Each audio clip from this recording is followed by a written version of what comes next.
नमस्कार दोस्तों, कलयुग के चमत्कार संतों की वाणी में आप सबका स्वागत है।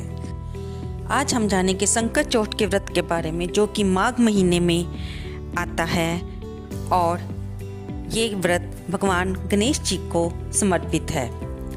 इस व्रत की क्या विधि है, ये कब रखा जाएगा और इसमें हम भगवान गणपति जी की कैसे पूजा करेंगे, आज की वीडियो में हम यही बताएंगे। सबसे पहले हम आपको बता दें कि अगर आप इस चैनल पर नए हैं तो इसे बेल आइकन दबाकर जरूर सब्सक्राइब कर लें, ताकि आपको आने वाली हर नई वीडियो की नोटिफिकेशन मिलती रहे। आइए अब जानते हैं हम संकट चौथ व्रत के बारे में। संकट चौथ को संकष्टी चतुर्थी भी कहते हैं। चतुर्थी तिथि दिन मंगलवार को 10 जनवरी को ये व्रत रखा जाएगा। चतुर्थी तिथि दिन मंगलवार को दोपहर को 12:10 से शुरू हो जाएगी और बुधवार 11 जनवरी 2:31 दोपहर के रहेगी, क्योंकि ये व्रत रात को चंद्रमा देव को दर्शन करके उन्हें अर्घ्य देकर इसका पूजन किया जाता है और ये व्रत पूरा किया जाता है। इसलिए ये व्रत मंगलवार को रखा जाएगा। ये व्रत माताएं अपने बच्चों की स्वस्थता के लिए और उनकी उन्नति के लिए रखती हैं, लेकिन क्योंकि ये व्रत भगवान गणपति जी को, जो कि सिद्धि विनायक है, हर काम में सफलता दिलाने वाले हैं और अगर पूजनीय देव गिने जाते हैं, इसलिए इस व्रत को कोई भी रख सकता है और भगवान गणपति जी की पूजा करके अपने कार्य को सफल बना सकता है। इस दिन सूर्योदय का समय सुबह 7:14 पर रहेगा और सूर्यास्त का समय शाम 5:54 पर रहेगा। रात को चंद्रोदय का समय 8:55 पर होगा। सुबह का मुहूर्त, जो कि स्नान के लिए है, वह समय सुबह 5:16 से लेकर 6:04 तक रहेगा, जिसमें आप स्नान कर सकते हैं और फिर स्वच्छ वस्त्र डालकर भगवान की पूजा कीजिए। उनके सामने बैठकर अपने व्रत का संकल्प लीजिए।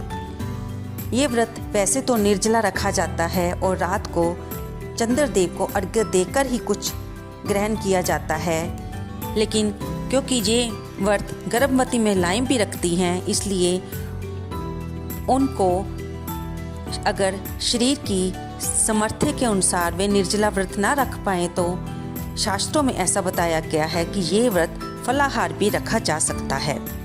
इसलिए आप जिस तरह से ये व्रत रखना चाहें, सुबह नहाने के बाद भगवान के सामने हाथ में जल लेकर संकल्प करें कि आप ये व्रत निर्जला रखेंगे या फिर फलाहार रखेंगे।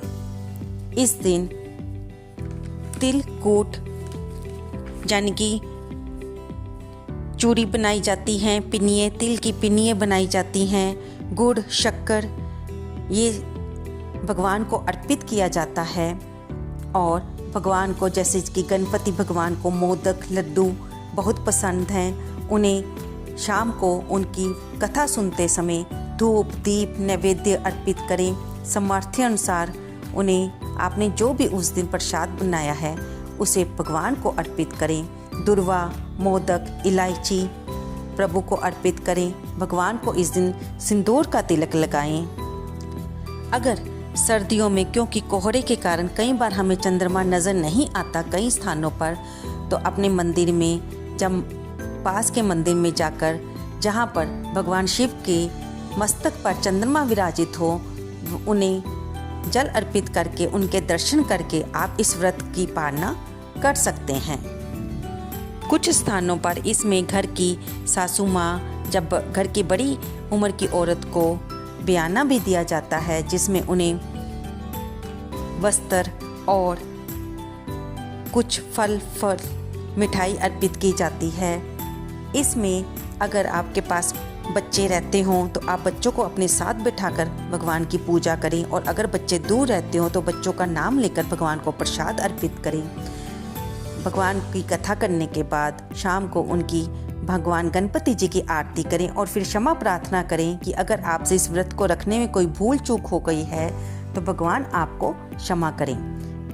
दिन में ओम श्री गणेशाय नमः इस मंत्र का जाप करते रहिए और रात को चंद्र देवता को अर्घ देकर उन्हें भी दीपदान करें और प्रसाद अर्पित करके 3 बार जहाँ पर आप खड़े हैं वहाँ पर परिक्रमा करें और चंद्रदेव से भी अपने कार्य को, जिस मनोकामना से आपने व्रत रखा है, अपने बच्चों को तंदुरुस्ती देने के लिए और अपने कार्य को सफल बनाने के लिए उनसे प्रार्थना करें। अगर आपने जो दीपदान किया है उसे छत पर ही छोड़ दें। अगर आप छत पर नहीं जा सकते क्योंकि आजकल फ्लैट सिस्टम है, तो आप घर की बालकनी से भी चंद्रदेव को प्रार्थना कर सकते हैं, उन्हें अर्घ्य दे सकते हैं। अगर ये भी संभव नहीं है तो अपने घर की खिड़की से भी आप पूर्व दिशा की ओर उनसे प्रार्थना कर सकते। भगवान गणपति जी के साथ ये व्रत संकटा माता को भी समर्पित होता है, इसलिए गणपति जी के साथ संकटा माता को भी याद कीजिए और उनसे अपने कार्य को सफल बनाने के लिए और अपने सब संकट हटने के लिए प्रार्थना करें। कुछ स्थानों पर इस दिन साबूदाने की खिचड़ी और मूंगफली ऐसी वस्तुएं भी परमात्मा को अर्पित करने का विधान है। आप जिस स्थान पर रहते हो वहाँ के रीति रिवाज को आप जरूर अनुसरण करें, क्योंकि ये सब हमारे स्थानों के हिसाब से, जहाँ पर हम रहते हैं, हम पैदा हुए हैं, हमारे ऋषि मुनियों ने शास्त्रों में जिस प्रकार से लिखा है हमें वैसा ही अपनाना चाहिए। रात को जब आप चंद्र देवता को जल अर्पित करें तो उसमें थोड़ा सा कच्चा दूध और थोड़े से तिल और सफ़ेद फूल मिला लें और फिर प्रार्थना करने के बाद आप भी प्रसाद को ग्रहण कर सकते हैं। हम इसके से आगे की वीडियो में भगवान गणपति जी की इस व्रत की, यानी कि संकट चौथ व्रत की कथा भी सुनाएंगे और इसे आप जरूर सुनिए और 10 जनवरी को व्रत रखकर भगवान गणपति जी के आगे प्रार्थना कीजिए कि वे आपके सभी संकटों को हरें, आपके बच्चों को तंदुरुस्ती प्रदान करें। आपको ये वीडियो कैसी लगी कृपया इसे लाइक करें, शेयर करें और सब्सक्राइब करें। धन्यवाद दोस्तों। बोल गणपति देव भगवान की जय।